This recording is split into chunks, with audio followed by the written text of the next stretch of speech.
Alors bonjour et bienvenue dans une nouvelle vidéo. Aujourd'hui on va parler attaque et on va parler qu'est-ce que c'est qu'une passe écran ou comment on l'appelle en foot américain une screen pass. Habituellement, lors d'une passe, le quarterback il prend la balle et les joueurs ils vont courir souvent dans la profondeur du terrain. Le quarterback il l'envoie, il l'attrape. Voilà. Maintenant une screen pass que ça va être une passe courte où en fait l'objectif c'est de mettre des bloqueurs devant la personne qui a réceptionné la balle. Donc on va voir tout de suite comment ça se passe et à la fin de la vidéo on parlera un peu de comment l'utiliser pendant les matchs.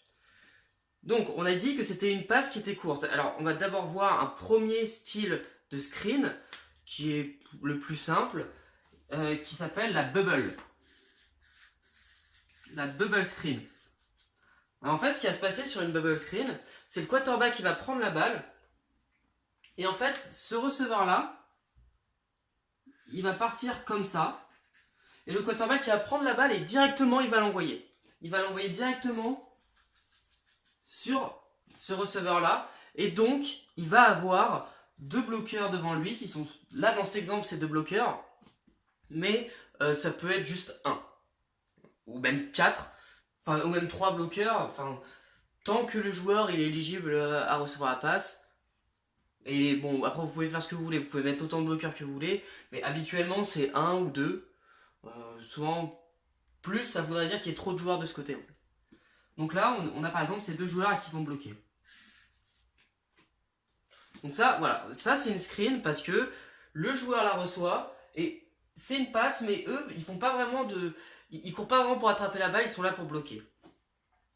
Donc la bubble, c'est ça, c'est une passe vers le receveur qui va vers l'extérieur, mais il va pas y aller en sprintant, il va y aller doucement, il va regarder le quarterback et il va l'attraper. Et il va courir vers l'extérieur. Maintenant, quels sont les avantages d'une screen comme ça? Quand est-ce qu'il faut l'utiliser? Déjà, un truc très simple, c'est si vous avez deux joueurs défensifs contre trois attaquants. Voilà. Si là, à la place, admettons, ce joueur-là, il n'est pas ici, il est de l'autre côté, bah là, vous avez un 2 contre 3. Bim, vous envoyez la balle très rapidement. Le joueur, il va gagner du terrain. Deuxième option, c'est parce que vous avez un contre 1 qui vous est favorable. Par exemple, là, comment je l'ai dessiné, c'est vous avez un joueur de second rideau qui n'est pas super rapide, par exemple, qui est en 1 contre 1 contre un receveur. Donc là, par exemple, vous pouvez mettre votre receveur qui est super rapide. Et là, vous avez un contre 1, et sûrement que il va soit le prendre de vitesse, soit faire un petit mouvement qui va lui faire qu'il va manquer son plaquage et vous allez gagner du terrain. Enfin, dernière option, parce qu'on avait fait une vidéo sur l'option au foot américain, c'est d'inclure cette bubble pass, enfin cette bubble screen, dans une run pass option. Par exemple, au lieu de l'envoyer tout de suite, le quarterback il prend la balle et il a l'option soit de la donner au running back ici, soit de l'envoyer là, à ce receveur. Comme on a dit, run pass option, il a deux options. Soit il la donne au running back, soit il la lance. Et là, du coup, le joueur qui sera ce que le quarterback va regarder, ça va être ce joueur-là.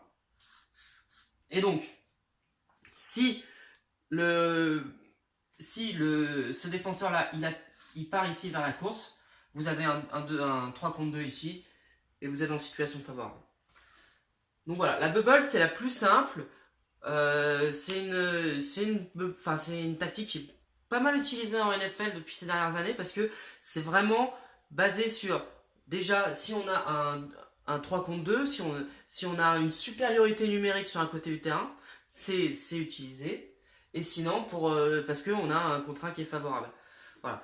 Il faut savoir que ce type de jeu, souvent, on en parlera après, mais à la fin, mais c'est plus, vous allez le faire sur une première et 10 parce que vous visez pas à faire, vous voulez pas faire 50 yards sur cette action, mais si vous gagnez 4, 5, 6 yards, c'est déjà suffisant et c'est déjà pas mal. Voilà. Donc là maintenant on va passer à un deuxième type de screen qui va s'appeler la tunnel ou tunnel. Donc il y a des choses qui vont changer, il y a beaucoup de choses qui vont changer sur la tunnel. déjà, c'est pas ce receveur-là qui va faire ce type de screen, ça va être celui-là. Ça va être le receveur le plus à l'extérieur qu'il va faire. Et en fait, ce qu'il va faire, c'est qu'il va faire 1 ou 2 pas, tout droit. Et après, il va revenir en arrière. Et il va aller là. Donc en fait, il va revenir dans le terrain. Et le quarterback, quand il va lui envoyer la balle, le quarterback, il va faire 3 pas en arrière. 3 ou 5. Mais je vous explique tout de suite après pourquoi c'est pas plus. Ça sert à rien d'en faire plus. Et après, il va l'envoyer à lui. Ce qui va se passer, c'est qu'on va avoir lui qui va bloquer son vis-à-vis, enfin celui qui aura un contre lui, ou alors celui-là. Donc ça après, comment vous bloquez, c'est vous qui voyez. Hein. Je conseille de faire les 2 receveurs sur celui-là, parce que souvent le moins bon plaqueur de ce groupe-là, c'est souvent celui qui est à l'extérieur. Enfin, ça dépend. Le but c'est de faire en sorte que votre 1 contre 1 soit favorable. Donc, faites en sorte de ne pas bloquer le joueur qui est le moins bon au plaquage. Maintenant, ce qui va changer, c'est que dans cette screen, on va aussi inclure les joueurs offensifs et le running back aussi. Pourquoi pas. Le running back, c'est pas super intéressant ce qu'on va voir. C'est plus pour les linemen que c'est assez intéressant. Donc, en fait, les 2 joueurs de ligne offensive sur les extérieurs, ils vont faire la même chose, c'est-à-dire ils vont faire comme si c'était une passe, exactement pareil. Donc en fait, au lieu de bloquer vers l'avant, ce qu'ils vont faire, c'est qu'ils vont faire des pas en arrière et bloquer comme si c'était une passe. Voilà. Pourquoi ? Eh ben c'est parce que leur vis-à-vis, les defensive ends, ils vont voir, tiens, il fait un bloc pour la passe, alors ce qu'ils vont faire, c'est qu'ils vont essayer d'aller mettre la pression comme ça sur le quarterback. Et comme ça, si on lance la balle ici, ces 2 joueurs-là, ils sont en dehors du jeu. Ils sont bloqués. Maintenant, ce que vont faire les 3 joueurs du milieu, ils vont commencer par faire pareil. Ils vont tous commencer à reculer, comme s'ils allaient faire une passe. Alors après, là encore, ça dépend comment vous voulez le coacher. Mais là, par exemple, vous reculez, vous avez les défenseurs qui arrivent. Tac, vous les poussez un coup. Juste vous leur mettez un coup. Et après, ce qui est important, c'est que vous allez les laisser passer. Ça peut paraître bizarre comme ça, mais en fait, ces 2 joueurs-là, on va les laisser traverser la ligne. Comme ça, eux aussi vont être en dehors du jeu, et encore mieux, on n'a même pas à les bloquer. Voilà. C'est juste sur le fait que, ils vont attaquer. Sûrement, ils vont se dire, waouh, j'ai traversé la ligne, je vais exploser le quarterback avant qu'il lance la balle. Mais en fait, on les a dans le dos parce que on envoie une screen derrière. Et donc ces joueurs-là, après qu'ils aient commencé à reculer, ils mettent un coup, et après eux, ils vont bloquer au 2e rideau. Voilà. Donc ça c'est bien, cette screen, si vous avez des joueurs, ces 4 joueurs-là qui sont super agressifs. Aussi, encore mieux, si la défense en face met la pression avec d'autres joueurs que ces 4-là. Par exemple, si lui, là, il vient mettre la pression, on n'a même plus besoin de le bloquer, en fait, sur cette screen. On n'a même plus besoin de le bloquer parce qu'il va venir, il va courir comme un fou, et il va se dire, personne me bloque. Ça arrive des fois quand un joueur du second rideau met la pression, ça arrive qu'il soit pas bloqué. Là, il se dit, parfait, je vais le quarterback, je vais pouvoir lui mettre un énorme choc, et en fait, non, on envoie une passe courte. Les dangers là-dessus, par contre, c'est que si vous avez un joueur qui reconnaît le fait que ce soit une screen, qui se dit, ah tiens, on m'a laissé passer, c'est une screen, donc par exemple lui, s'il se met la pression qui s'arrête, ici, il revient en arrière, et là du coup, la passe va être soit incomplétée, dans le meilleur des cas, soit elle va être interceptée. Et ça, c'est encore moins bon. Donc si c'est dans un cas comme ça, le quarterback, souvent, ce qu'il faut mieux faire, c'est de l'envoyer dans les pieds du receveur, parce que dans le meilleur des cas, si la défense reconnaît le fait que c'est une screen, dans le meilleur des cas, la passe, elle est incomplète. Il n'y a que 2 solutions. Soit elle est incomplète, parce que vous pouvez pas le mec, il la défend, il est là, vous pouvez pas... Enfin, ça sert à rien. Parce que même... c'est encore pire de la compléter, parce que votre receveur, il va se faire arracher derrière la ligne et vous allez perdre du terrain. Donc c'est mieux de lancer la balle au sol, incomplète, et encore pire si vous la faites intercepter. Voilà. Donc ça c'était la screen tunnel. Maintenant on va voir un dernier cas et je suis pas exhaustif du tout dans toutes les tactiques de screen. Il y en a d'autres. Après avoir parlé de la prochaine, je ferai juste un exemple de ce que vous pouvez faire.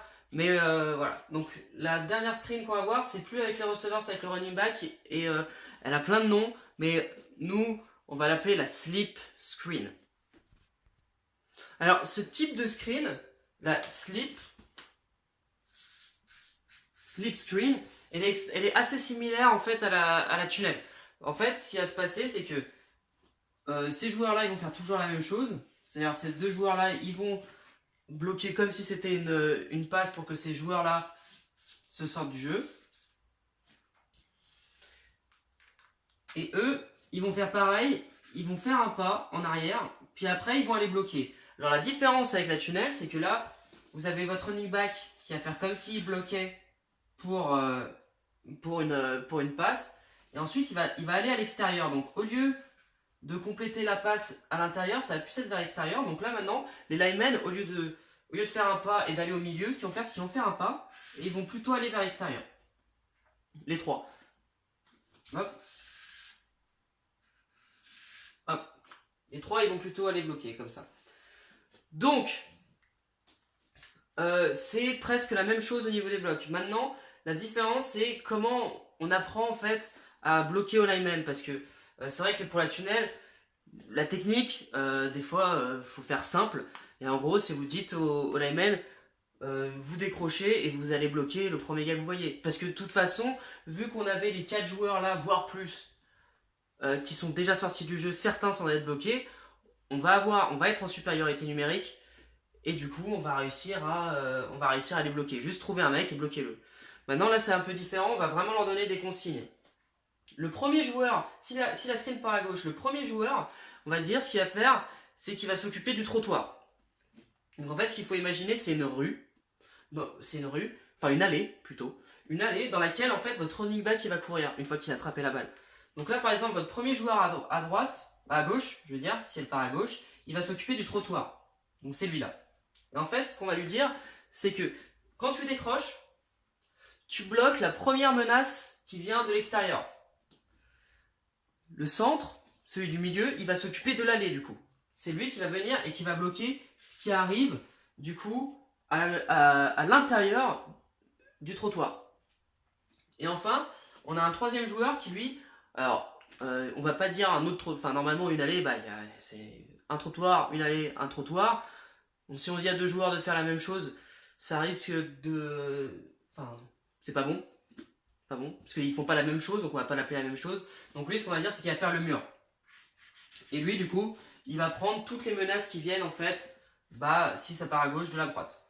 Maintenant, vous avez plusieurs manières aussi de le dire. Vous n'êtes pas obligé de dire que lui, il va faire le mur. Il peut aussi faire ce qu'on appelle le tueur de rats. En anglais, ça se dit le rat killer. Et c'est beaucoup mieux de le dire comme ça.